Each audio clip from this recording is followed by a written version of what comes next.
Hello friends and welcome to Sleepy Classes in today's premix for Polity and Governance, जहाँ पे हम discuss करते हैं 5 बहुत ही important questions keeping in mind your prelims. Right now there have been a number of questions with regard to क्या possible delays हो सकते हैं, right, keeping in mind कि अब interviews delay हो रही हैं, right, there can be a delay, there can be a postponement, but the important thing to remember in this regard is कि paper तो हमने देना है, right, see it as a blessing कि you get a couple of more months for preparation. So rather than being distracted by the thoughts of कि अच्छा अब कौन से महीने में होगा, क्या अगस्त में ही होगा पहले जैसे या उससे भी डिले होगा, कब कराया जाएगा, rather than that अपनी preparation जो है उतनी ही full notch पे रखिए, उतनी ही ज़्यादा हाई स्टीम पे रखिए कि कहीं ज़्यादा डिले नहीं हुआ या फिर उसी टाइम हो गया तो you are not caught unawares, right? So that should be your perspective. The focus should constantly be कि हमारी preparation में कभी dip ना आए, क्योंकि जहाँ पे dip आ जाता है ना उससे दोबारा recover करना and दोबारा वो momentum banana becomes very very hard, right? So keep the momentum on, keep the preparation on, उसको कहीं से भी ढीला पड़ने ना दीजिए, right? तो चलिए बढ़ते हैं आज के पहले क्वेश्चन की तरफ. The first question now is with regard to what? It is with regard to the VIGIL app. Question क्या कह रहा है? क्वेश्चन कह रहा है कि इनमें से कौन सी स्टेटमेंट्स जो हैं सही हैं, मतलब करेक्ट है with regard to the VIGIL app. पहली स्टेटमेंट है that it is an initiative of the ministry of home affairs. Second statement कहती है कि ये ऐप अलाउ करती है सिटीजन्स को to keep an eye, to keep a vigil, right, एक तरह से नज़र बनाए रखना for the protection of women in public spaces. And अगर उनके आसपास कोई इंसिडेंट्स उनको होते दिखते हैं वो उन्हें इमीडिएटली रिपोर्ट कर सकते हैं फॉर वायलेशन, जिसके थ्रू प्रॉम्प्ट रिस्पॉन्स आ सके, से बाय पुलिस फोर्सेज और by other important government bodies, right, ताकि ये विमेन की प्रोटेक्शन हो सके. अब आपके ऑप्शंस हैं 1 only, 2 only, both 1 and 2, neither 1 nor 2. ध्यान से पढ़िए इस क्वेश्चन को एंड उसके बाद इसका आंसर मार्क कीजिए. Now the correct answer with this regard is D, neither 1 nor 2. दोनों की दोनों स्टेटमेंट्स जो हैं कंप्लीटली गलत है, कंप्लीटली फॉल्स हैं.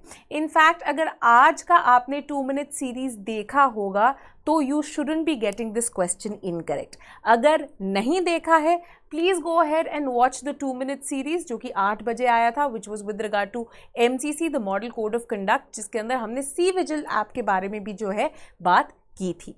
ठीक है, अब जो VIGIL ऐप है ये मिनिस्ट्री ऑफ होम अफेयर्स नहीं बल्कि इलेक्शन कमीशन ऑफ इंडिया द्वारा एक इनिशिएटिव चलाया गया था. एंड किस लिए चलाया गया था? बेसिकली जो हम मॉडल कोड ऑफ कंडक्ट की वायलेशंस देखते हैं ड्यूरिंग इलेक्शन पीरियड्स, तो चाहे ये जनरल इलेक्शन हो टू द लोकसभा या फिर स्टेट असेंबली के इलेक्शंस हो, उन वायलेशंस के ऊपर एक ओवरसाइट रखने के लिए एंड सिटीजन्स की हेल्प उसके अंदर इंक्लूड करने के लिए ECI ने ये ऐप जो है शुरू की थी. अब बेसिकली VIGIL ऐप करती क्या है? ये एक एंड्रॉयड बेस्ड एप्लीकेशन है, मोबाइल एप्लीकेशन है, तो आपने अपने मोबाइल में ये डाउनलोड कर ली. अब anyone in the particular territory जहाँ पे इलेक्शंस हो रहे हैं, राइट, तो फॉर एग्जांपल जैसे वेस्ट बंगाल में, असम में, तमिलनाडु, केरला, राइट, तो आप क्या कर सकते हैं, आप अपने आसपास देख सकते हैं. और अगर आपको लगता है कि कहीं पे भी वायलेशंस हो रही हैं मॉडल कोड ऑफ कंडक्ट की, राइट, और मॉडल कोड ऑफ कंडक्ट कब से आ जाता है in effect? From the day election schedule is announced till results are announced, वो पूरे पीरियड में MCC अप्लाई होता है, राइट. सो जो विजिलेंट सिटीजन्स है, अगर उनको लगता है कि कहीं पे भी इन एनी प्लेस और with regard to any matter there is a flouting of the model code of conduct, model code of conduct की गाइडलाइंस का कहीं से भी तोड़ा जा रहा है, तो वो उसकी फोटो खींच के या एक छोटी सी वीडियो अप टू 2 मिनट्स की वीडियो बना के अपलोड कर सकते हैं इस ऐप पे. वेरी इंपॉर्टेंटली ये ऐप जो है किसका? जियोग्राफिक इंफॉर्मेशन सिस्टम को यूज़ करती है जियो टैग करने के लिए कि हाँ जी इस एरिया से ये फोटो या ये वीडियो जो है भेजी गई है. ठीक है, तो फिर वो जो सिटीजन है जिन्होंने फोटो या वीडियो अपलोड की है, they get a unique ID tracker, ताकि उनके द्वारा अपलोडेड जो कंप्लेंट गई है जो वायलेशन उन्होंने रिपोर्ट किया है वो उसे ट्रैक भी कर सके that what is being done with regard to that. Now, once the complaint has been put up by a vigilant citizen, what happens is that the information सीधा का सीधा goes to the district control room. तो जहाँ पे जिस area में वो photo खींची गई है उस एरिया, वो एरिया जिस डिस्ट्रिक्ट में फॉल करता है, वहाँ के कंट्रोल रूम के अंदर जो है एक बीप आ जाती है कि हाँ जी आपके एरिया के अंदर किसी कॉन्स्टिट्यूएंसी के अंदर ये फ्लाउट किया गया है नो. एंड वहाँ पे जो उस पर्टिकुलर कॉन्स्टिट्यूएंसी के साथ असाइंड फील्ड यूनिट होता है जिसके अंदर फ्लाइंग स्क्वाड्स होती है. फ्लाइंग स्क्वाड्स कौन सी होती है? जो कि फटाफट आके चेक करते कि कहाँ पे वायलेशन हो रहा है, उनके ऊपर कंप्लीट जो है वो उनको रोक सकते हैं, उन वायलेशंस को देयर एंड देन स्टॉप कर सकते हैं. तो इस तरह की flying squads, static surveillance teams या रिजर्व टीम्स जो भी हैं ECI के पास, वो फटाफट भेजी जा सकती हैं. And through the same GIS tracker वो उस एरिया पे पहुंच जाती हैं जहाँ पे फ्लाउटिंग की इमेज जो है अपलोड की गई थी, राइट. एंड वो ये जो सी विजिल डिस्पैचर है उनको उस जगह पहुंचने में हेल्प करता है. एंड इमीडिएटली जहां पे फ्लाउटिंग ऑफ नॉर्म्स हो रहा है they can clamp down on it, उसको वो रोक सकते हैं, right. So these are certain things जो कि मद्देनजर रखना बहुत इंपॉर्टेंट है. Next now the question is with regard to Van Dhan Vikas योजना. ध्यान से पढ़िएगा, ये क्या पूछा गया है? विच of the following is incorrect, मतलब गलत स्टेटमेंट इसमें से हमने बतानी है. पहली स्टेटमेंट है कि ये स्कीम एक इनिशिएटिव है of the ministry of tribal affairs and TRIFED. Second statement कहती है कि ये ट्राई करता है इम्प्रूव करना incomes of tribals value addition करके टू ट्राइबल प्रोडक्ट्स जो कि मेनली आपके माइनर फॉरेस्ट प्रोड्यूस होते हैं. Third, training and technical support जो है इस स्कीम का वो प्रोवाइड किया जाता है by the national skill development cooperation, right. अब आपने बताना है कि इनमें से कौन सी स्टेटमेंट्स इनकरेक्ट हैं. आपके ऑप्शंस हैं 2 ओनली, 3 ओनली, 1 and 3 ओनली या 2 and 3 only. Relatively easy question है. ध्यान से क्वेश्चन पढ़िए, ध्यान से स्टेटमेंट्स पढ़िए, राइट. एंड फिर अपना आंसर मार्क कीजिए. एंड इसमें सही जवाब है B, 3 ओनली. थर्ड स्टेटमेंट जो है इनकरेक्ट है. Now the one dhan scheme, as the name itself suggests, is a scheme जो कि आपके ट्राइबल्स के लिए बनाई गई है, उनकी इनकम ऑगमेंट करने के लिए, उनकी इनकम बढ़ाने के लिए. एंड वो इनकम कैसे बढ़ाई जाएगी? Now we all know that a significant percentage of tribal population is dependent on collecting minor forest produce, जिसको वो कलेक्ट करके फिर आगे बेचते हैं, ठीक है. तो अब वो क्या कह रहे हैं कि rather than just selling the minor forest produce, आप इसमें वैल्यू एडिशन कैसे कर सकते हैं, ठीक है. तो उनसे कुछ फर्नीचर बना देना या उन चीज़ों से जो minor forest produce for example collect किया है कुछ खाने पीने की या कुछ पैकेज प्रोडक्ट्स बना देना, राइट. सो वैल्यू एडिशन करने की वो कोशिश कर रहे हैं in the minor forest produce जो कि ट्राइबल्स के प्रोडक्ट्स हैं, right. That is why your second statement was also correct. ये स्कीम जो है इंप्लीमेंट की जा रही है by the ministry of tribal affairs जो कि नोडल डिपार्टमेंट है at the central level, and TRIFED जो कि नोडल एजेंसी होगी at the national level. State level पे again we will have various nodal agencies in the form of district collectors etcetera जो कि scheme की इम्प्लीमेंटेशन में एक बहुत इंपॉर्टेंट रोल प्ले करेंगे. एट द यूनिट लेवल, मतलब जहाँ पे विलेजेस एक्सेट्रा हैं, वहाँ पे एक एग्रीगेट होगा of various self help groups जिनके अंदर अराउंड 30 मेंबर्स होंगे. एंड इन 30 मेंबर्स का जो एक SHG है वो बनाएंगे क्या? एक वन धन विकास समूह, ठीक है. ये वन धन विकास समूह जो है फिर इकट्ठे मिलके काम करेगा जिसके थ्रू वैल्यू ऐड होगी to the MFPs, to the minor forest produce जो कि वो लोकली प्रोड्यूस कर रहे होंगे, ठीक है. साथ ही में लोकली जो आपके वन धन विकास केंद्र हैं उनको मैनेज करने के लिए एक मैनेजिंग कमेटी भी होगी जो कि आपकी सेल्फ हेल्प ग्रुप है जिसके अंदर रिप्रेजेंटेटिव्स होंगे वेरियस वन धन SHGs के जो कि इकट्ठे मिल के एक बिगर क्लस्टर बना देंगे. Now very importantly when we talk about training and skills जो कि required हैं to add value to these minor forest products, that work will not be done by the NSDC but will be in fact performed by whom? The TRIFED. तो TRIFED will be the agency जो कि उनको training and skill development and workshops देगी for this value addition and not NSDC, which is why जो third statement है वो incorrect है। ठीक है, चलिए नेक्स्ट बढ़ते हैं towards the third question. The third question आपके स्टैटिक पार्ट से है। तो if you are familiar with Laxmikanth, if you are familiar and आपने अगर लक्ष्मीकांत भी नहीं, अगर आपने हमारी जो GS2 की प्लेलिस्ट है उसकी वीडियोस देखी हैं जिसमें लक्ष्मीकांत इन डेप्थ समझाई गई है, तो आपको ये क्वेश्चन आना चाहिए। Now the question says which of the following statements are correct about the interstate council? पहली स्टेटमेंट कहती है दैट आर्टिकल 263 कॉन्टेम्पलेट करता है इस्टेब्लिश करना एंड इंटरस्टेट काउंसिल को to effect to provide for coordination between states and between centre and states. Second statement कहती है that this ISC was created in 1990 as a permanent constitutional body.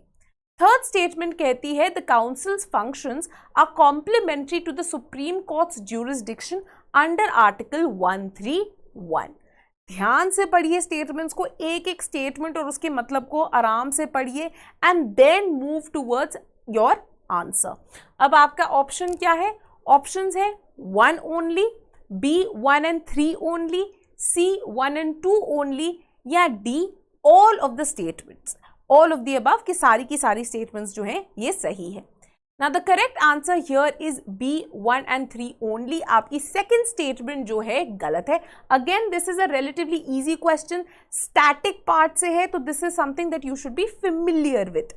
अब आपकी जो interstate council है, जैसे कि आपको पता होना चाहिए दैट इंडिया की कॉन्स्टिट्यूशन एंड वेरियस और प्रोविजंस जो है try to establish cooperative federalism in India, and ये cooperative federalism and coordination promote करने के लिए एक बहुत इंपॉर्टेंट बॉडी जो कि एनविसेज की गई है, that is the interstate council. तो यस, आर्टिकल 263 जो है बात करता है एंड प्रोवाइड करता है for the establishment, right? So it contemplates the establishment, मतलब ये कहता है कि आप इस्टेब्लिश कर सकते हैं एक इंटरस्टेट काउंसिल को जो कि कोऑर्डिनेशन प्रोवाइड करेगी between the states and between the centre and the states. However constitution इसको बनाने की रिस्पॉन्सिबिलिटी किसको सौंप देता है? प्रेसिडेंट को। तो it is up to the president, and president को एड एंड एडवाइस कौन करता है? Obviously your PM and council of ministers, कि वो इस्टेब्लिश कर सकते हैं एक council, right, which is your interstate council at any time, जब भी उनको लगता है कि public interest will be catered to if we establish such a council, which is why your second statement is incorrect. Why? Because the interstate council is not a permanent, in fact it is one of the only ऐसी body which is one of the very few such bodies जो कि एक non-permanent constitutional body है, right? तो ये हमेशा exist नहीं करती है बल्कि नॉन परमानेंट है। जब भी ये बनानी होती है तो प्रेसिडेंशियल ऑर्डर एक निकाला जाता है जिसके बेसिस पे such an interstate council is established, right? ये बॉडी जो है पहली बार फॉर्मुलेट की गई थी by a presidential order in 1990 on the recommendation of Sarkaria commission. And जैसे कि आपको पता होगा, Sarkaria commission was one of the most influential committees जो कि बिठाई गई थी on ensuring cooperative and more एक कोऑर्डिनेटिंग वाला federalism between the centre and the states, and किसी भी तरह से उनके बीच के जो कॉन्फ्लिक्ट्स हैं उनको हम रिड्यूस कर सकें। And one of the ways in which such conflicts could be reduced किस तरह देखा गया था? सरकारिया कमीशन ने बताया कि आप ISC फॉर्मुलेट कीजिए जहां पे ऐसी चीज़ें, ऐसे कॉन्फ्लिक्ट्स, ऐसी प्रॉब्लम्स जो कि स्टेट्स के बीच में या सेंटर एंड स्टेट्स के बीच में आती हैं, वहाँ पे वो बैठ के मिलजुल के आपस में सुझाव बुझाव करके उन्हें रिजॉल्व कर सकें। And this is because of this reason जो काउंसिल का फंक्शन है, हम कहते हैं, माना जाता है is complementary to the supreme court की जो ओरिजिनल ज्यूरिसडिक्शन है अंडर आर्टिकल 131। और क्या है ओरिजिनल ज्यूरिसडिक्शन अंडर आर्टिकल 131? ये प्रोवाइड कर देती है कि कोई भी ऐसी डिस्प्यूट्स जो कि उभरती हैं between states between center and states, between center plus states on one side and other states on the other side, तो कौन उनको रिजॉल्व करेगा? आपका सुप्रीम कोर्ट रिजॉल्व करेगा। तो इंटरस्टेट काउंसिल के जो फंक्शंस है are actually complementary to this jurisdictions. Why? Because it provides a platform. जो आपका इंटरस्टेट काउंसिल है वो एक प्लेटफॉर्म प्रोवाइड करता है कि पहले बिफोर अप्रोचिंग द कोर्ट आप पहले बैठ के वाया दिस प्लेटफॉर्म ट्राई करें कि ये बातचीत करके नेगोशिएट करके ये प्रॉब्लम्स रिजॉल्व हो सके, ताकि you don't have to go to the court to get those absolved, to get those resolved. ठीक है, तो ये जो है बहुत इंपॉर्टेंट है और इनको याद रखना जरूरी है with regard to the interstate council. Next question अब थोड़ा एक कंटेम्प्रेरी क्वेश्चन भी है, राइट? आपके जो बहुत सारे एक्ट्स इन न्यूज़ रहते हैं उनके बारे में अपडेटेड रहना बहुत इंपॉर्टेंट होता है, बिकॉज उनके ऊपर क्वेश्चंस आ जाते हैं। ठीक है, and a lot of times हमें एक्ट्स जो है बहुत ही डिटेल हैवी लगते हैं, जिसके कारण हम थोड़ा बहुत तो पढ़ जाते हैं बट कई डिटेल्स मिस कर जाते हैं, एंड वही डिटेल्स जब आ जाती हैं क्वेश्चन में तो हमें पता नहीं होता हम क्या करें, राइट? दैट इज़ वाई हम अपने प्रीलिम्स क्रैश कोर्स में भी ट्राई करते हैं कि ऐसी इंपॉर्टेंट चीज़ें जो हैं उनको इन डेप्थ कवर करा सकें। Now the question says which of the following is correct about the transgender persons protection of rights act of 2019। पहली स्टेटमेंट कहती है that with regard to employment ये एक्ट जो है प्रोटेक्ट करता है ट्रांसजेंडर्स को अगेंस्ट डिस्क्रिमिनेशन। यहाँ पे डिस्क्रिमिनेशन वर्ड होना चाहिए था, वो मिसिंग है, तो उसको पढ़ लीजिए। Against discrimination by government institutions but not private institutions. ठीक है, कि ये गवर्नमेंट इंस्टीट्यूशंस की डिस्क्रिमिनेशन से बचाता है बट प्राइवेट वंस के रिगार्डिंग कुछ नहीं कहता। सेकेंड जो एक्ट है प्रोवाइड करता है for the national council for transgender persons, जो कि हेड की जाएगी by the union minister for women and child development. Third statement कहती है that this act provides transgenders with the right to residence also. ठीक है, अब ऊपर ध्यान रखिए क्या पूछा इन्होंने, इनकरेक्ट स्टेटमेंट पूछी है। इनमें से कौन सी स्टेटमेंट जो है गलत है, इनकरेक्ट है, आपने मुझे बताना है। ऑप्शंस देख लेते हैं। ऑप्शंस है 2 only, B 1 and 2 only, C 3 only या D 2 and 3 ओनली। ध्यान से पढ़िए तीनों की तीनों जो स्टेटमेंट्स दी गई हैं एंड उसके बाद अपना ऑप्शन जो है मार्क कीजिए। एंड इसमें सही जवाब है B 1 and 2 ओनली, मतलब both 1 and the second statements are incorrect।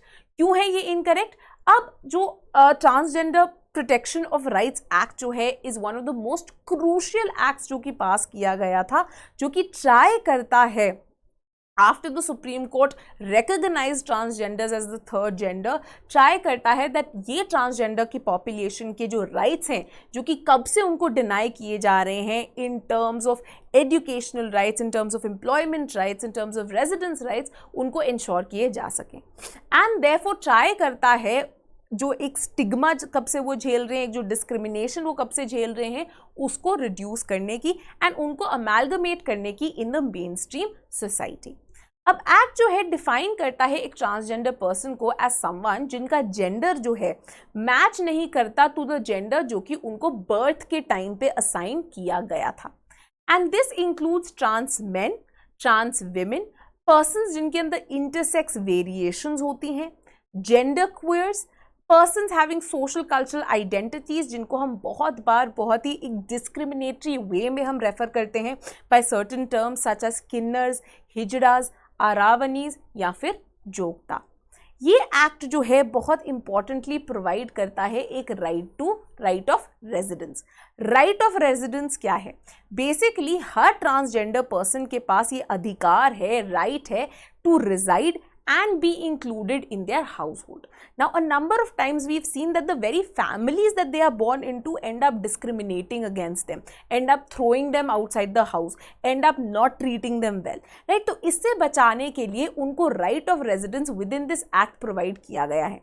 In case जो उनकी immediate family है वो उनकी देखभाल नहीं कर पाती, तो ऐसा जो ट्रांसजेंडर पर्सन है उनको एक कॉम्पिटेंट कोर्ट के ऑर्डर्स पे एक रिहैबिलिटेशन सेंटर में भी प्लेस किया जा सकता है, ताकि वो डेस्टिट्यूट ना बन जाए, ताकि उनको सड़क पे ना फेंक दिया जाए, ताकि वो होमलेस ना हो जाए। साथ ही में when it comes to employment ये एक्ट प्रोवाइड करता है कि कोई भी ना गवर्नमेंट इंस्टीट्यूट ना ही प्राइवेट एंटिटी डिस्क्रिमिनेट कर सकती है against the transgender person when it comes to matters of employment, including recruit करना या प्रमोट करना. Every establishment, regardless of whether they are government or private, are required to designate a person जो कि complaint officer होंगे, जो कि deal करेंगे with complaints with regard to this act. साथ ही में जो एक्ट है प्रोवाइड करता है for the creation of a national council for transgender persons which is now a statutory body, जिसको 2020 में कॉन्स्टिट्यूट किया गया था. However it is headed by the union minister for social justice and not the union minister for women and child development. Right, so these are certain provisions to keep in mind. Now let's come to the last question of the day, again which deals with a particular act जो कि काफ़ी controversial रहा है. जैसे कि आपको पता है इसकी जो implementation है उसको stay कर दिया गया है by the Supreme Court also. However important है तो इसके ऊपर क्वेश्चन आ भी सकता है. ठीक है, तो देख लेते हैं फटाफट क्वेश्चन को. Which of the following is correct about the Farmers Produce Trade and Commerce Promotion and Facilitation Act of 2020? पहली स्टेटमेंट कहती है कि एक्ट जो है अलाउ करता है barrier free trade of farmers produce outside the physical premise of notified APMCs. तो आपकी जो मंडीज है जो कि एपीएमसी एक्ट्स के तहत नोटिफाइड है, उनके फिजिकल बैरियर के बाहर भी अब ट्रेड हो सकता है फार्मर्स प्रोड्यूस. सेकेंड स्टेटमेंट क्या बोलती है कि ये अलाउ करता है barrier free intra state trade but not inter state trade of farmers produce. तो आप स्टेट के विद इन कहीं पे भी जा सकते हैं अपना फार्म प्रोड्यूस ट्रेड करने के लिए, बट कोई और स्टेट पे जाने की आपके पास फ्रीडम नहीं है as per the act. Options है आपके 1 ओनली, 2 ओनली, बोथ 1 and 2 या नीदर 1 नो 2. ध्यान से पढ़िए और फिर अपना आंसर मार्क कीजिए. And the correct answer with this regard is option A 1 only. सिर्फ पहली स्टेटमेंट सही है एंड बाकी जो दूसरी स्टेटमेंट है वो गलत है. अब ये जो एक्ट है the farmers produce trade and commerce promotion facilitation act, basically ये क्या कहता है कि जो वेरियस मार्केट्स या मंडीज जिनको हम कहते हैं जो कि नोटिफाई की गई हैं under the various state APMC that is agriculture produce marketing committee laws, इन एक्ट्स द्वारा जो है वो बनाई गई हैं. राइट, ये उनके फिजिकल बैरियर्स को हटा के अब ट्रेड ऑफ फार्मर्स प्रोड्यूस को बैरियर फ्री बनाने की कोशिश कर रहा है, जो एक्ट का कहना है. राइट, तो ये कह रहे हैं that you now don't require to only sell और buy farmers produce within the physical premises of a mandi. अब उसके बाहर भी कोई भी एरिया एक मार्केट प्लेस बन सकता है फॉर फार्मर्स प्रोड्यूस का ट्रेड. ये एक्ट जो है वेरी इंपॉर्टेंटली प्रिवेल करता है over all APMC acts in the areas outside such as markets. इस एक्ट के अंदर जो फार्मर प्रोड्यूस है उसका मतलब क्या है? इट मीन्स फूड आइटम्स जैसे कि cereals, pulses, fruits, vegetables, edible oil, poultry, piggery, goatery, मतलब कुछ भी आप इमेजिन कीजिए जो कि फार्मर्स सेल कर सकते हैं वो इसमें इंक्लूडेड है. साथ ही में एक्ट डिफाइन करता है एग्रीकल्चर प्रोड्यूस जो कि किसी भी APMC एक्ट द्वारा रेगुलेट किया जाता है as scheduled farmers produce. Very importantly अब सेकेंड स्टेटमेंट गलत क्यों थी? क्योंकि 2020 का ये जो एक्ट है ये अलाउ करता है barrier free trade not just within the state but also between states, मतलब inter state trade of farmers produce भी जो है अलाउड है outside physical premises of market yards and sub yards जो कि स्टेट APMCs के under आती हैं. कोई भी और मार्केट्स जो कि नोटिफाई की गई हैं अंडर द APMC, जैसे कि अगर प्राइवेट मार्केट यार्ड हो गए, सब यार्ड हो गए, कलेक्शन सेंटर हो गए, so on so fourth. Basically act कहता है कि अब फार्मर्स का प्रोड्यूस जो है कहीं पे भी ट्रेड किया जा सकता है एंड ज़रूरी नहीं है कि ये सिर्फ नोटिफाइड मंडीज या मार्केट्स के विद इन ही हो. मतलब कहीं पे भी आप इमेजिन कीजिए कोई फार्मर्स का गेट्स हो गए वहाँ पे, कोई फैक्ट्री के अंदर, कोई वेयर हाउसेज हो गए जहाँ पे वो स्टोरेज के लिए लेके जा रहे हैं, कोई कोल्ड स्टोरेज हो गया जहाँ पे फ्रूट्स ट्रांसपोर्ट किए जा रहे हैं, या साइलोज हो गए. तो कहीं पे भी जहाँ पे फार्मर्स को कन्वीनियंट लगता है टेक्निकली आप अपना जो प्रोड्यूस है वो बेच सकते हैं या फिर कुछ भी जो है वहाँ पे जाके खरीद सकते हैं. Right, so these are the important points with regard to this question जो कि आपको याद रखना ज़रूरी है. ठीक है, so these were the 5 questions of the day. That's all for now. Just to let you know before going कि हमारा जो एक कंप्लीट करंट अफेयर्स का कोर्स हमने लॉन्च किया है, राइट, जिसके अंदर दोनों ही हम प्रीलिम्स एंड मेंस ओरिएंटेड खबरें एंड उनका एनालिसिस जो है प्रोवाइड करेंगे, because we realise that it's not the current affairs जो है they aren't just important from prelims point of view, but in fact mains के लिए भी जो है ये उतने ही इंपॉर्टेंट साबित हो सकते हैं, राइट। सो इनके अंदर जो है लाइव सेशन होंगे जिनके अंदर हर रोज एक एक सब्जेक्ट जो है by the respective faculty cover कराया जाएगा। साथ ही में जो है they will also be tests जो कि कराए जाएंगे, राइट, ताकि ये हम नज़र रख सके कि आपकी जो रिविजन है और आपकी जो अंडरस्टैंडिंग है वो अच्छे से हो रही है, right. So this was all for the premix today. अगर आप इस कोर्स के बारे में और जानना चाहते हैं तो आप हमारी वेबसाइट पे जा सकते हैं या फिर जो हमारा टोल फ्री नंबर है 1800890303 उस पर कॉल करके पूछ सकते हैं। ये कोर्स स्पेसिफिकली 2022 के बच्चों के लिए डिज़ाइन किया गया है ताकि आपकी हैंड होल्डिंग हो सके एंड किस तरह से करंट अफेयर्स प्रिपेयर करने हैं उसके लिए आपको एक कंटिन्यूस सपोर्ट जो है प्रोवाइड किया जा सके, right. So this is all for today. Thank you and keep watching sleepy classes.